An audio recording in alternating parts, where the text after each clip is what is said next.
you wanted the best, you've got the best podcast. The hottest podcast in the world.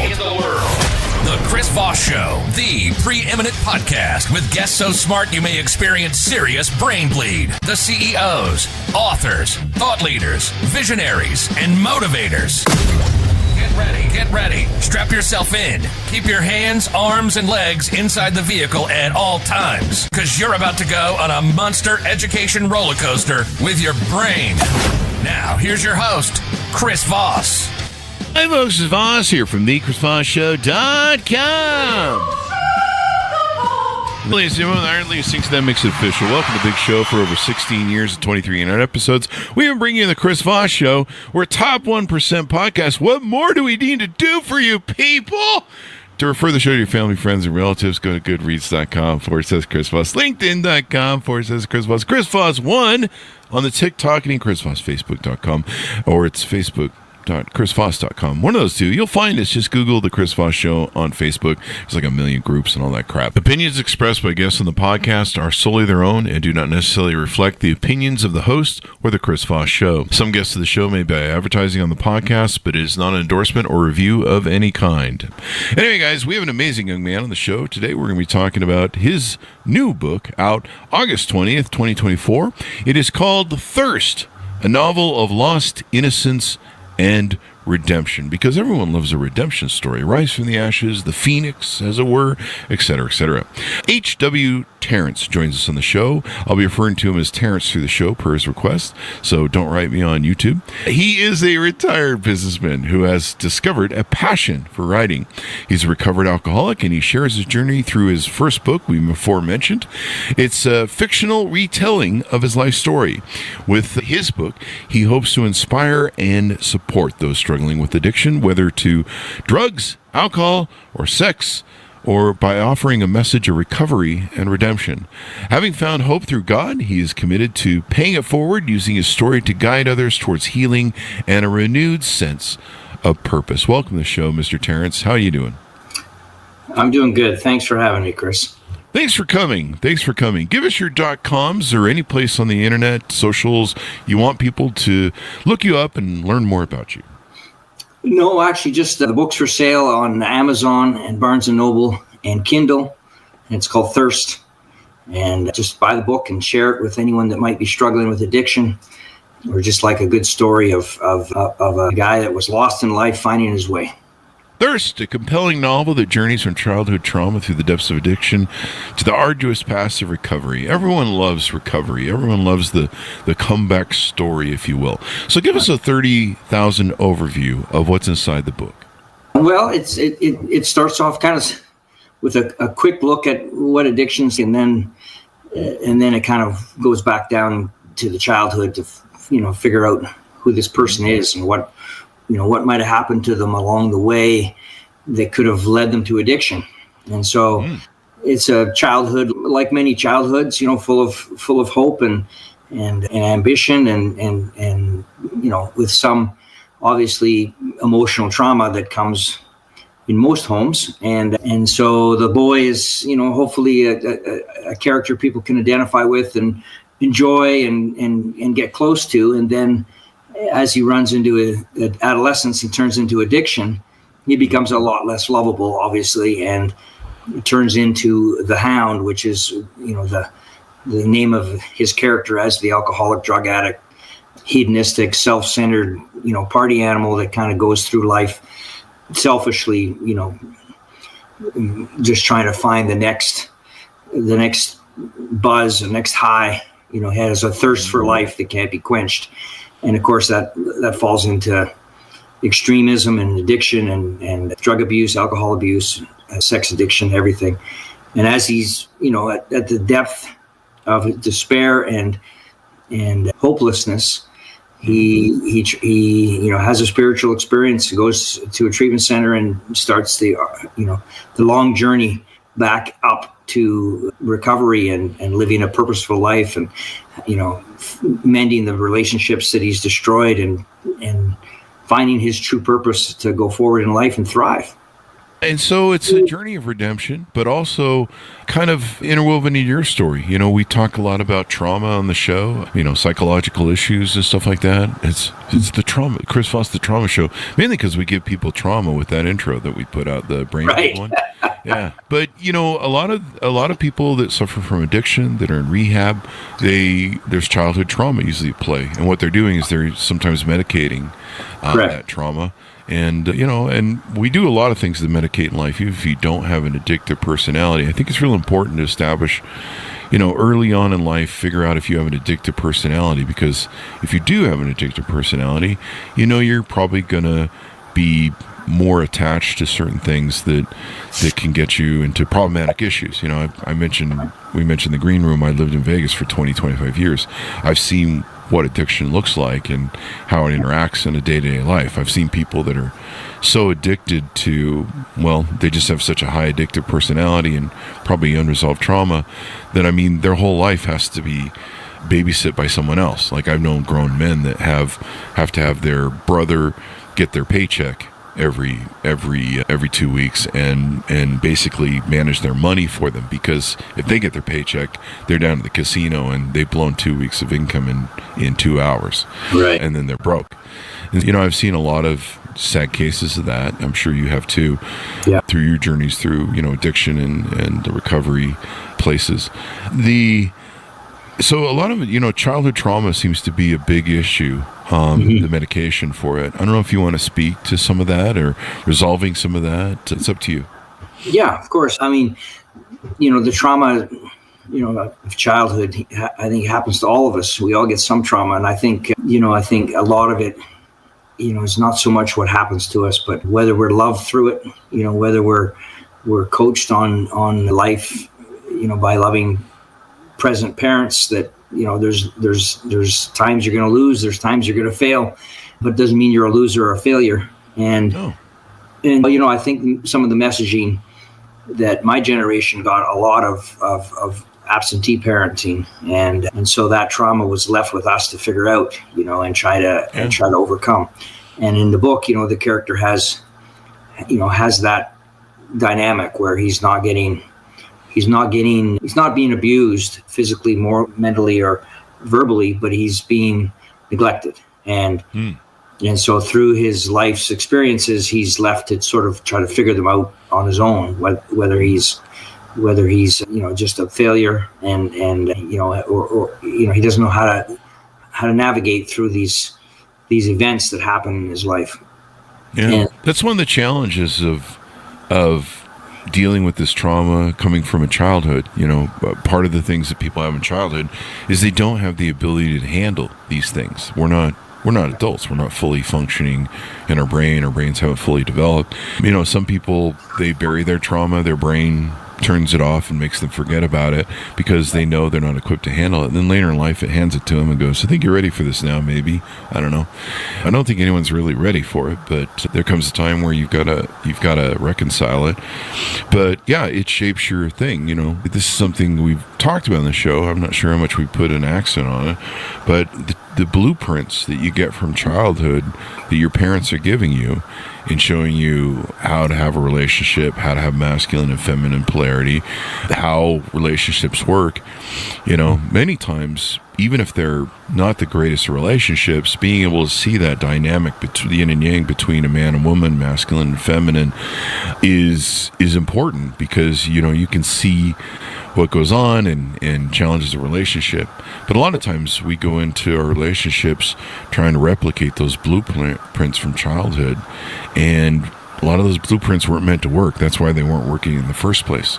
But we still try and reconcile them. And, you know, there they are. But, and no one's, and the other point I should want to make is, no one's a loser unless they stop trying not to be a loser. Or, I don't know, that sounded bad, didn't it? No one's a loser until they stop trying.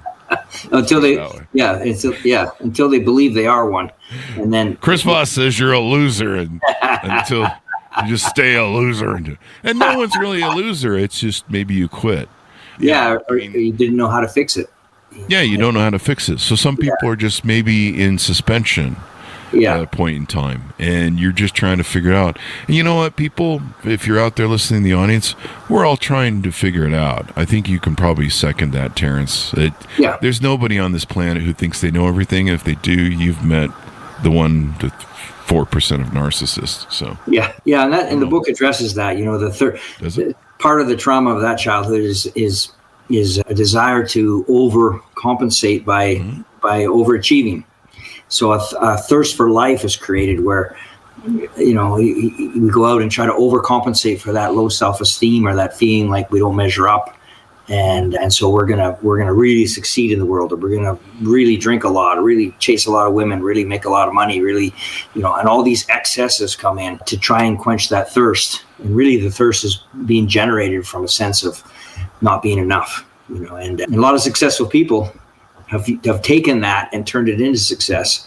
And that, I think is the positive way to deal with trauma, and unfortunately most of us don't figure that out until we've failed a lot and tried the easier, softer way of just getting wasted, or, doing things that feel good to extreme, until we realize that there's a penalty to pay for that. There's a consequence that isn't so good.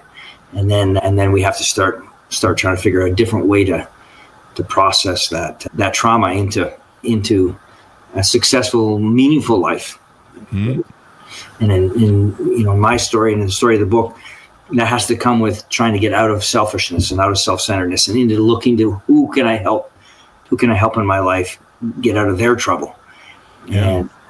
And that's the whole solution for the egocentric person, is to get out of themselves and trying to help others.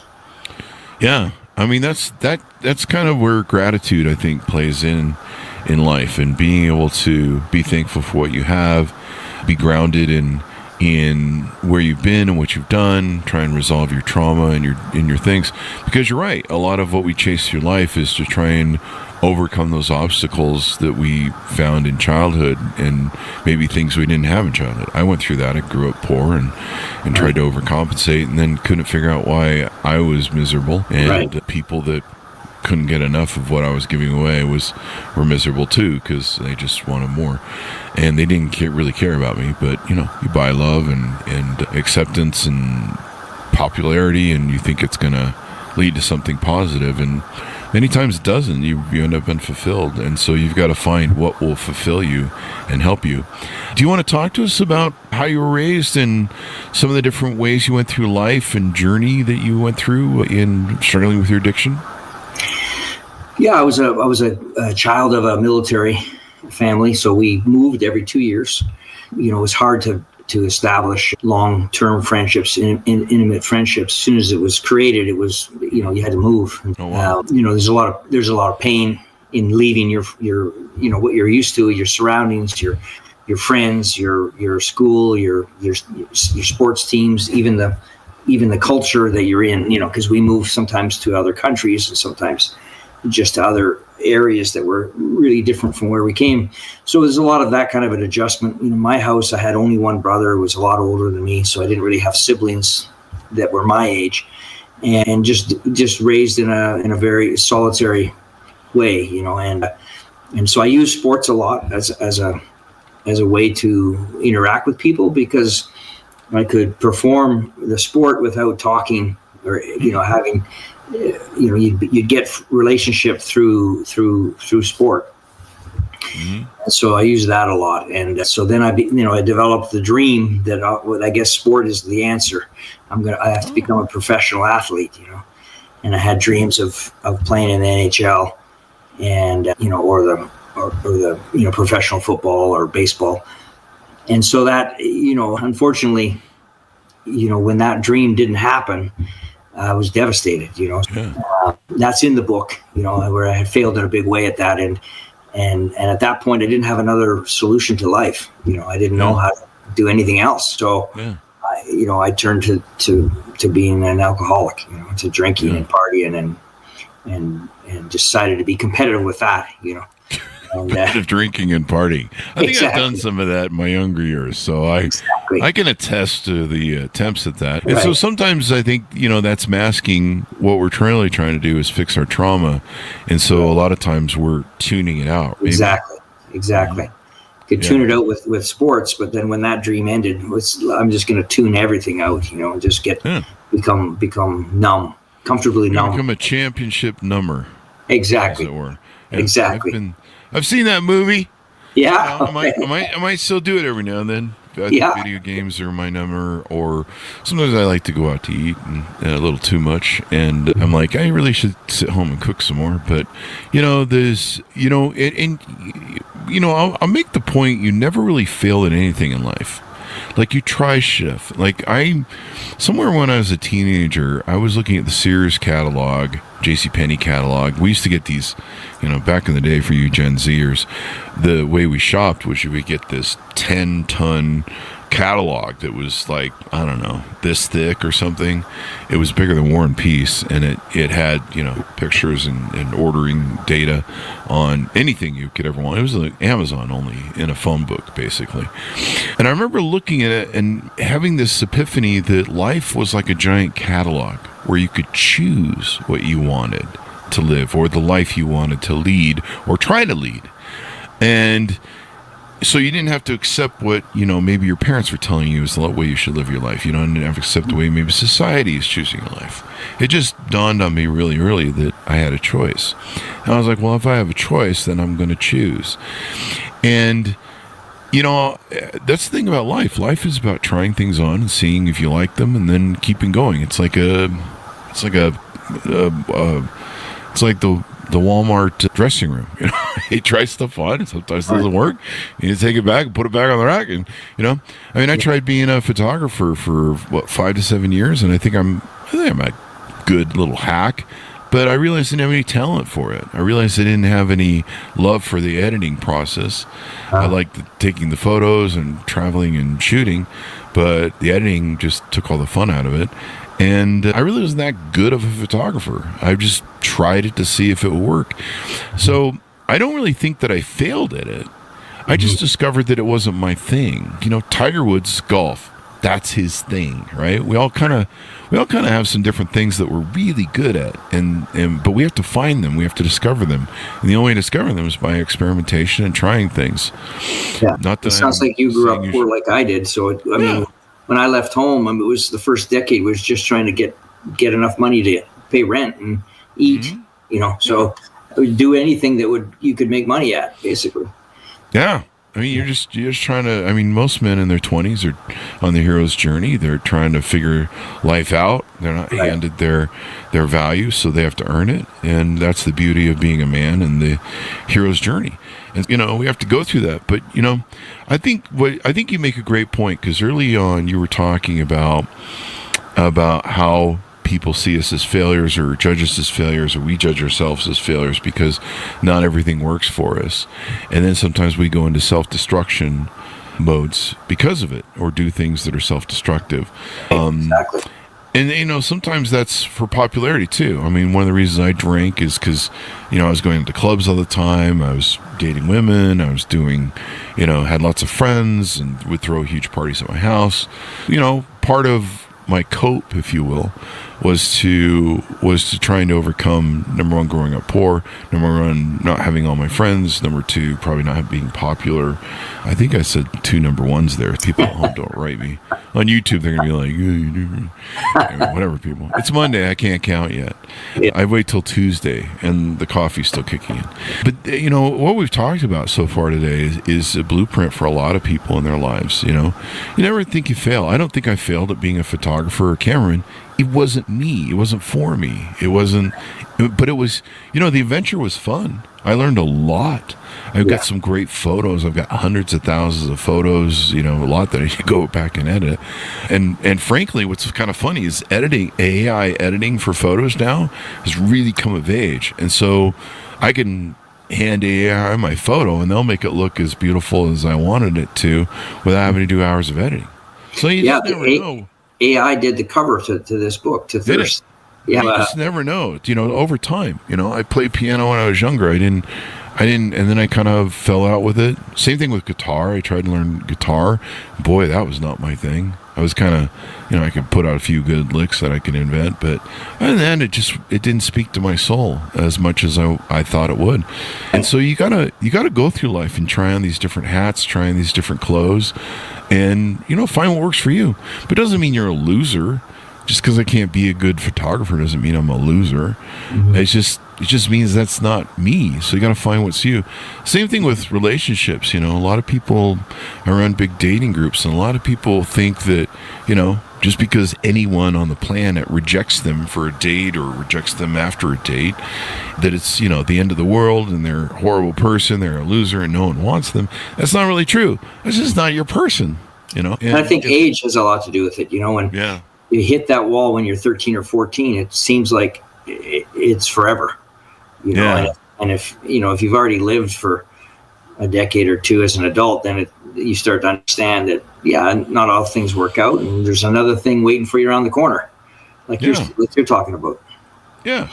And, and so, and then when you do find your stuff, when you do find your love, when you do find your passion, your motivation, when you do find that other person that you want in your life, then it means something. It has value. If it wasn't for all the other fallout of things not working with certain people, or things not working in things you're trying in your life to try and figure out what your thing is, you're just on that journey. And if it wasn't hard to figure out what's good for you in life and what you can enjoy and what's kind of you, or finding that other person that's you, if it wasn't for the exclusivity and uniqueness of it and the beauty and value of it, we wouldn't care. It wouldn't mean anything.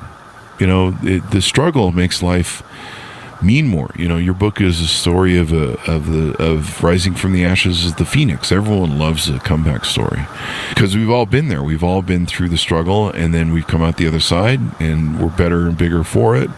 And so, to me, I think of everything I do as an adventure. So I'll go learn something like for example, I said earlier, photography. I'm going to be a photographer for a few years and see what happens. I did. Mm-hmm. And it wasn't me, but I had fun, and I learned a lot of stuff, and I grew into a better person, and there's a lot of value I took from it. And you were obviously a smart and a lucky person that you saw things that way, and maybe with good upbringing or just good common sense. But one part of the reason I wrote this book, Chris, is a lot of people that fall into addiction don't get back out of it. And don't get through it. And unfortunately, with this disease, it takes a lot of lives. It takes so many people down, either, to jail or institutions or graveyards, and that's where, that's the reason I wrote the book, is I feel like I was one of the lucky ones that got out, and that I wanted to put down the breadcrumbs for somebody else that may be in that situation and want to get out. And obviously there's Alcoholics Anonymous and all the 12-step programs, which are great, but sometimes people don't make it to those rooms, to hear the message of recovery. And so I wrote the book hoping that people would read the story and then be motivated to go get the help. So that's the beauty of life, is sharing our stories. We talk about that a lot on the show, because that's really what the show is. It's a curation of people's amazing stories, their life, their journeys, their cathartic moments, and how they come out the other side, and how they then share their blueprint, like you're doing, of how you got out of addiction and you survived, and you can live another day, and you don't end up in the graveyard, as it were. And that's important. That's important that we share our stories. It's important that if someone has a blueprint, they can let it out. Or like you said, like my perspective on life. I maybe not always had that perspective. I don't think it came from my childhood. I think it was developed over and honed over time and failures, as it were. And, the iron strike of life shaped me into this, forged me into this sword, and here I am. And it's the perspective is everything, And so what you bring in your story of the blueprint of how to get out of addiction and deal with addiction and the journey of the phoenix rising is about that, sharing that blueprint so that other people can see it and go, there is a way out. There is a light at the end of the tunnel. There is hope. Exactly. Hope. Exactly. Exactly right. Hope is a great thing about human nature. It's the one thing that keeps me loving humans and human nature. Hope springs eternal. And that's when you really measure the survival of the human race and ourselves as people and what we do, that is the thing that makes us work. So in the most darkest of times and the most largest of tragedies, we find hope, and that hope gets us through and gets us to the next stage. And probably that's the same is true for a lot of people. I don't know if you have any thoughts on that. Yeah, I think, people might be listening and saying, well, where do you get hope from when you're hopeless? Yeah. And so it's, you can't go to the store and get hope, and somebody can't give you hope, even if they're trying to give you hope. It has to come from within. And in my experience is you have to take that power within and try and use it to find a power greater than ourselves. And you've heard that expression before. It's a nice way of saying God without getting people's backs up, because God has been misused, and people have misused the word of God and misused religions, and it's the cause of so much suffering and wars and all kinds of things. It's no wonder people don't want to turn to God, or don't want to believe in God, or don't want to even hear about God. But my experience is that power greater than ourselves is the only way to find that hope. Surrendering to that power. It doesn't have to be a religion. It just has to be a belief that there's some entity that loves us and wants us to do well and succeed, and can use us to help others, to get that message to other people.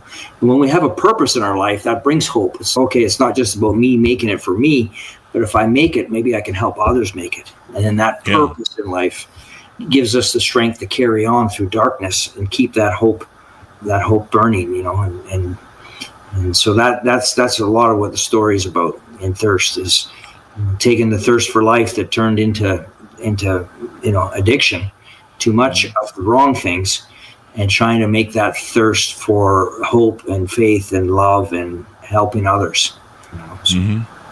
Yeah. It brings an interesting point. A lot of people that struggle with addiction have to turn to God, religion, and all that sort of stuff. There's a patriarchal nature to religion. That's why a lot of women subscribe to religion, actually keep it alive nowadays if you study it, is the patriarchal thing. And I think a lot of people that struggle with addiction stuff, usually it's because of their blueprints from childhood, lack of father, lack of mother, lack of healthy father and mother. And so being able to ascribe to a paternal sort of nature, that there is someone who oversees you, there's someone who cares about you, there's someone who loves you in the world, I think it's an important factor to find, especially when you're lost in addiction. I mean, it's an addictive personality. It's really hard to see your way out of it. I think, my friends who struggle with addiction, and, some of them, they've got their 20-year coin. They've got, they've been on the wagon. Some have fallen off and had to get back, on. It's a constant daily struggle for them every day.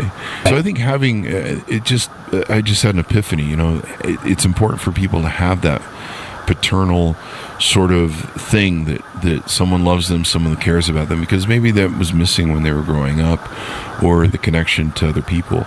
And then I think the other thing, as you mentioned, it's giving up that selfishness, that it's all about me, the world must bend to my will, giving it up, having gratitude. I do Gratitude Sunday every Sunday.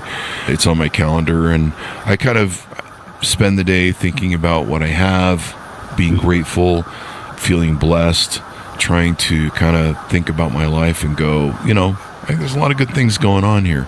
Right. My life doesn't roll perfect like most people's. Right. It's important to recognize, but it's important for me to sit down and go, I'm not doing too bad. Yeah. And especially grateful for the things that I don't provide myself, like I don't create the air or the sun. Yeah. Or the water. I have that last time I checked. Yeah, exactly. Right. It's so much of our life is given to us, and by grace, and so just to tune into that gratitude for things that I'm not doing to create them for myself. They're just being given to me. If I can get grateful for the simplest thing, I can take an apple and be grateful of how red it is and how crunchy it is. And, an orange, and look at the color of an orange, or a bird, or just things that are around us, and just to become aware and grateful for this amazing gift of life we've been given, and then try and, tap that into a power that maybe cares enough that I don't poison myself with drugs and alcohol every day, and ask that power, hey, just keep me away from that just for today, one day at a time. One day at a time. One day at a time. Because that's all we're given. We're given this day. That's it. Yeah. I forget the name. Eckhart, The Power of Now. He talks about, being, all you can do is change the present. A lot of us are, sometimes we're haunted by the past or mistakes that we've made in the past, but you can't change that past. I mean, it is what it is. What you can only change is the future, and the only way to change the future is not worrying about the future, but worrying about right now. This moment, this second, this time that you're sitting before you is the moment you can change. The moment you can arc the future, you can try and bend the future, if you will. I should probably say there's no guarantees that's going to work, but you're going to have a shot at it. But yeah, if you can have some influence on it. Yeah. But you're going to, even if you're sitting around worrying about the past and thinking about past and stuff you can't change, or you're thinking about the future and things you can or cannot change, you're not going to be focused on what do I need to do today to get to where I want to go with my life. And so we say the past is fear, and the future is, the past is regret, the future is fear, and today is a gift. That's why it's called the present. Yeah, I like it. The present. I love that. The present. That is such a great analogy. I need to tape that to my forehead, tattoo that to my forehead, or put that on the wall. But that's a good reminder of the value we need to place in life and the gratitude that we need to have, and how important all of that is. So as we go out, give people your final pitch out to order out the book, where they can get to know you better on any social websites if you want to promote that. Yeah, it's a book about hope. It's a book about finding a way to find hope, find faith, overcome obstacles, and really it's a blueprint on how anyone can be happy with life and get grateful and find a faith that works for you personally, and one day at a time. And you can find the book. It's easy to read. I want to mention too that each chapter is a rock song, a classic rock song that was actually chronologically released at the time these stories happened. So they're really? Yeah, so they're accurate. And there's a playlist at the back of the book where you can download it on Spotify and listen to the playlist. Nice. But because music was a huge part of my life, it's a place I got feeling from. But anyway, the story can be found in the novels called Thirst. It's on Barnes & Noble, and it's on Amazon, and it's on Kindle. And the author's H.W. Terrance. I hope you pick it up. I hope you give it to someone who's lost, or who needs a story to lift their spirits and give them some hope, give them some direction. And if it can help just one or two people out there, then me writing it was worthwhile. That's the beauty of what we bring to this world. We share our stories, we share our journey, share our blueprints of success, and help influence others to do the same and achieve the same. And that's what we do. Rising tide lifts all boats, people. We are all curators of trying to help each other's lives be better, and by doing so, we help ourselves. That's probably something very important to remember, especially in politics these days. Anyway, guys, thank you very much for coming to the show. We really appreciate it, Terrance. I certainly appreciate you coming and being honest and open and sharing your journey. It's not, it's sometimes hard for people to do that, but you did a great job. Thank you very much for coming on the show. Thanks for having me, Chris, and hopefully you get a chance to read it too. I'd love to hear your feedback on it. Thank you, and thanks, Terrance, for tuning in. Order the book wherever fine books are sold, out August 20th, 2024. It is called Thirst, a novel of lost innocence and redemption. Thanks for tuning in. Go to goodreads.com/Chris Voss, linkedin.com/Chris Voss, Chris Voss 1 on the TikTokity, and all those crazy places on the internet. Be good to each other. Stay safe. We'll see you next time.